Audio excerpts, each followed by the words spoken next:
ओम विघ्नेश्वराय नमः। संक्षिप्त नारद पुराण अध्याय 5। मार्कंडेय जी को पिता का उपदेश। समय निरूपण। मार्कंडेय द्वारा भगवान की स्तुति और भगवान का मार्कंडेय जी को भगवत भक्तों के लक्षण बताकर वरदान देना। नारद जी ने पूछा, ब्राह्मण, पुराणों में यह सुना जाता है कि चिरंजीवी महामुनि मार्कंडेय ने इस जगत के प्रलय काल में भगवान विष्णु की माया का दर्शन किया था, अतः इस विषय में कहिए। श्री सनक जी ने कहा, नारद जी, मैं उस सनातन कथा का वर्णन करूंगा, आप सावधान होकर सुने। मार्कंडेय मुनि से संबंध रखने वाली यह कथा भगवान विष्णु की भक्ति से परिपूर्ण है। साधु शिरोमणि मृकुंडु ने तपस्या से निवृत्त होने के बाद विवाह करके प्रसन्नता पूर्वक गृहस्थ धर्म का पालन आरंभ किया। वे मन और इंद्रियों का संयम करके सदा प्रसन्न रहते और कृतार्थता का अनुभव करते थे। उनकी पत्नी बड़ी पवित्र, कार्यकुशल तथा निरंतर पति की सेवा में तत्पर रहने वाली थी। वे मन, वाणी और शरीर से भी पातिव्रत धर्म का पालन करती थी। समय आने पर उन्होंने भगवान के तेजोमय अंश से युक्त गर्भ धारण किया और 10 महीने के बाद एक परम तेजस्वी पुत्र को जन्म दिया। महर्षि मृकुंडु उत्तम लक्षणों से सुशोभित पुत्र को देखकर बहुत प्रसन्न हुए। उन्होंने विधि पूर्वक मंगलमय जातक्रम संस्कार संपन्न कराया। मुनि का वह पुत्र शुक्ल पक्ष के चंद्रमा की भांति दिन दिन बढ़ने लगा। विप्रवर तदंतर 5वें वर्ष में प्रसन्नता पूर्वक पुत्र का उपनयन संस्कार करके मुनि ने उसे वैदिक धर्म संहिता की शिक्षा दी और कहा, बेटा, ब्राह्मणों का दर्शन होने पर सदा विधि पूर्वक उन्हें नमस्कार करना चाहिए।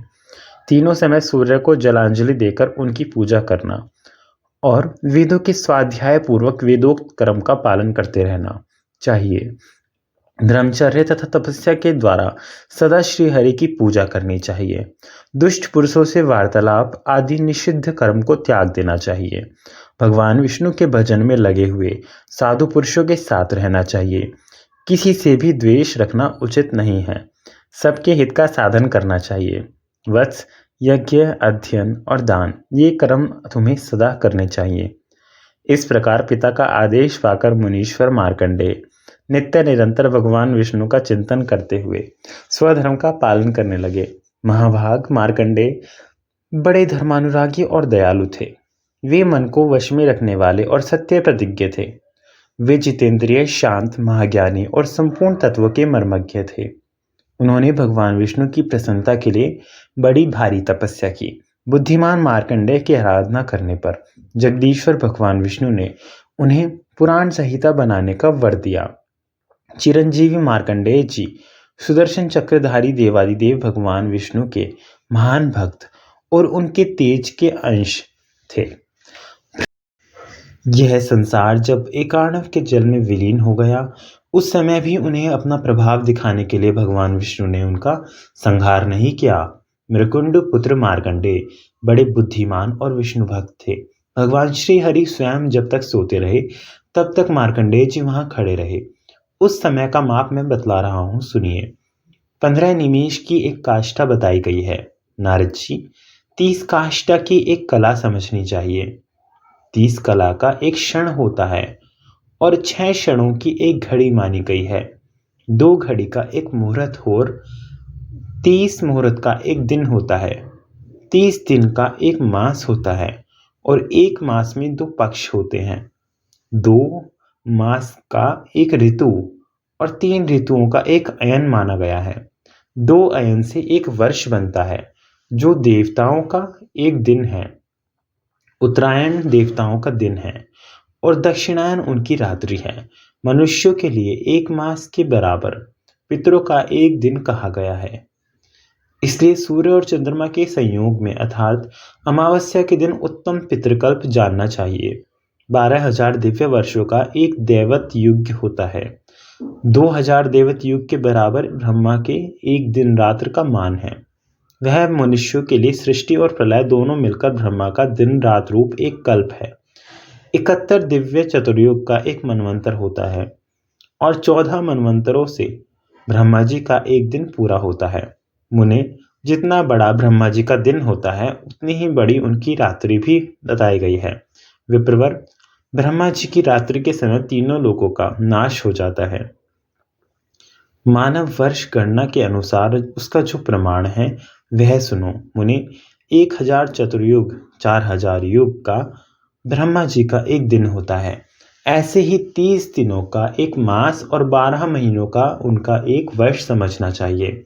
ऐसे 100 वर्षों में उनकी आयु पूरी होती है। उनके कालमान के अनुसार उनकी संपूर्ण आयु का समय 2 परार्ध का होता है। ब्रह्मा जी का 2 परार्ध भगवान विष्णु के लिए एक दिन समझना चाहिए। इतनी ही बड़ी उनकी रात्रि भी बताई गई है। मृकुंड नंदन मार्कंडेय जी उतने ही समय तक उस भयंकर एकार्णव के जल में भगवान विष्णु की शक्ति से बलवान होकर सूखे पत्ते की भांति खड़े रहे। उस समय वे श्री हरि के समीप परमात्म तत्व का ध्यान करते हुए स्थित थे। तदंतर प्रलय काल का अंत समय आने पर योग निद्रा से मुक्त हो श्री हरि ने ब्रह्मा जी के रूप से इस चराचर जगत की रचना की। जल का उपसंहार और जगत की नूतन सृष्टि देखकर मार्कंडेय जी चकित हो गए। उन्होंने अत्यंत प्रसन्न होकर श्री हरि के चरणों में प्रणाम किया। महामुनि मार्कंडेय ने सिर पर अंजलि बांधे नित्यानंद स्वरूप श्री हरि का प्रिय वचनों द्वारा इस प्रकार स्तवन किया।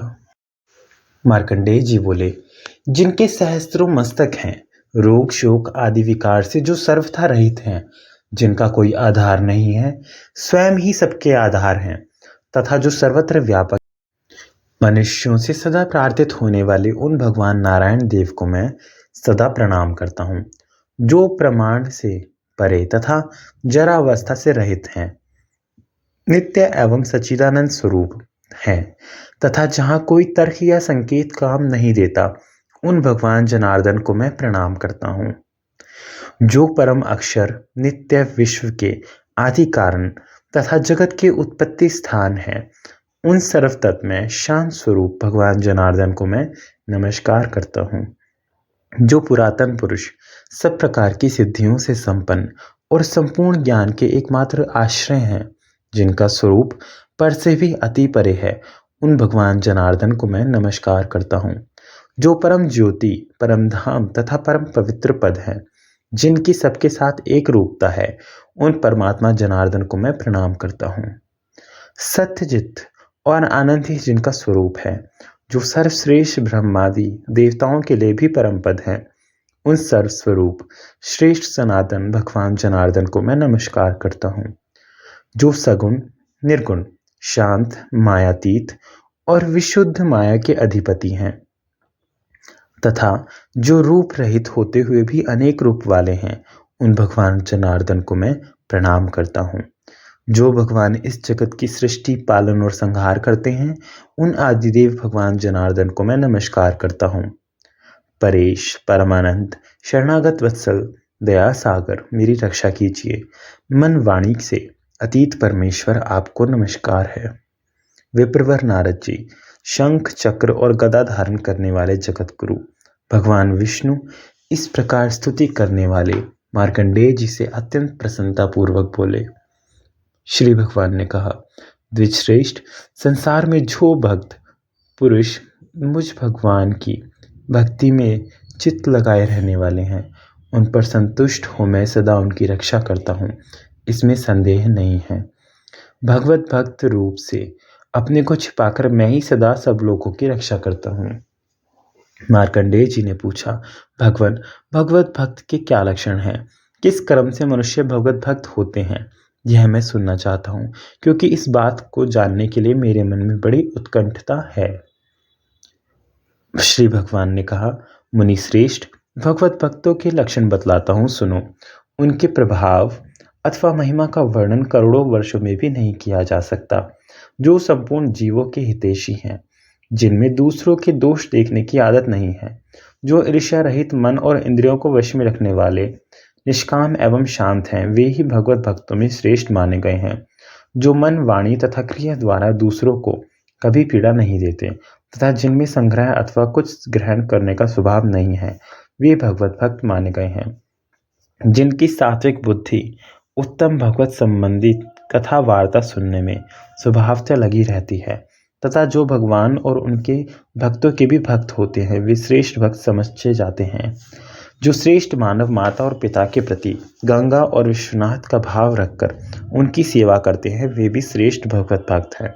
जो भगवान के पूजन में रत हैं, जो इसमें सहायक होते हैं तथा जो भगवान की पूजा देखकर उसका अनुमोदन करते हैं, वे उत्तम भगवत भक्त हैं।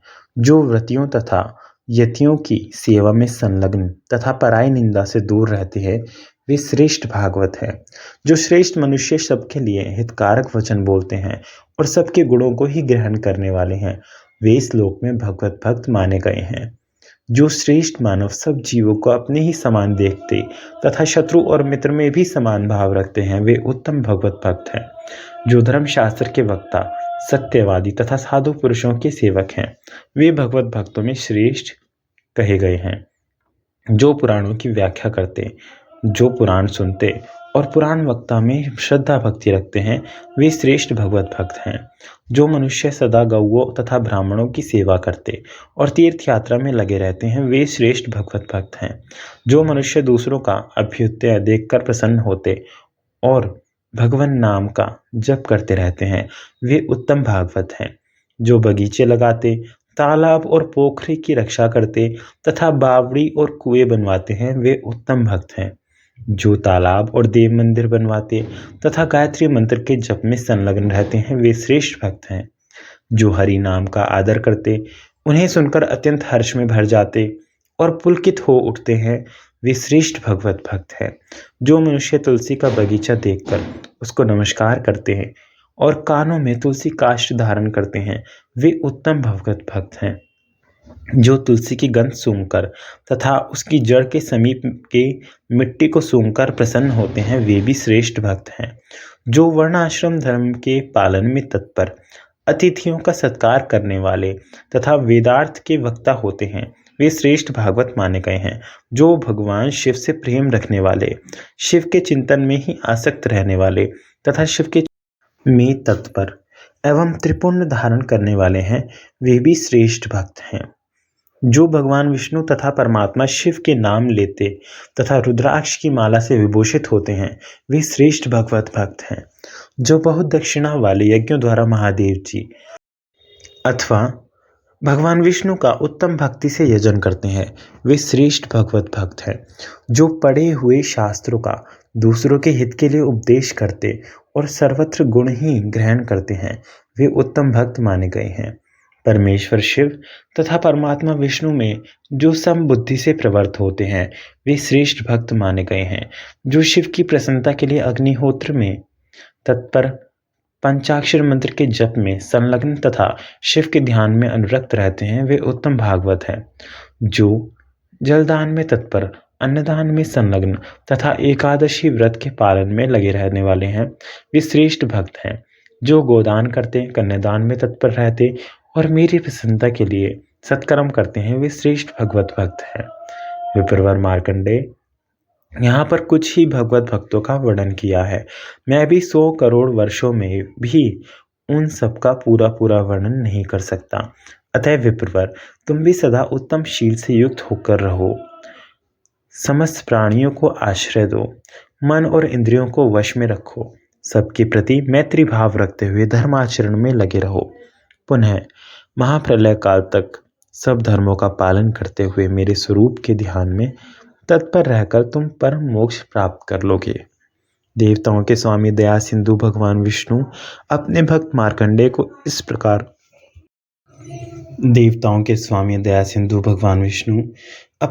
मार्कंडेय को इस प्रकार वरदान देकर वहीं अंतर्ध्यान हो गए। महाभाग मार्कंडेय जी सदा भगवान के भजन में लगे रहकर उत्तम धर्म का पालन करने लगे। उन्होंने अनेक प्रकार के यज्ञों द्वारा विधि पूर्वक भगवान का पूजन किया। फिर महाक्षेत्र शालग्राम तीर्थ में उत्तम तपस्या की और भगवान के ध्यान द्वारा कर्म बंधन का नाश करके परम मोक्ष प्राप्त कर लिया। इस भगवान की आराधना करने वाला भक्त पुरुष समस्त प्राणियों का हितकारी होता है। वह मन से जो जो वस्तुएं पाना चाहता है, वह सब निसंदेह प्राप्त कर लेता है। सनक जी कहते हैं, विप्रवर नारद, तुमने जो कुछ पूछा था उसके अनुसार यह सब भगवत भक्ति का महात्म्य मैंने तुम्हें बताया है। अब और क्या सुनना चाहते हो? ओम नमः शिवाय।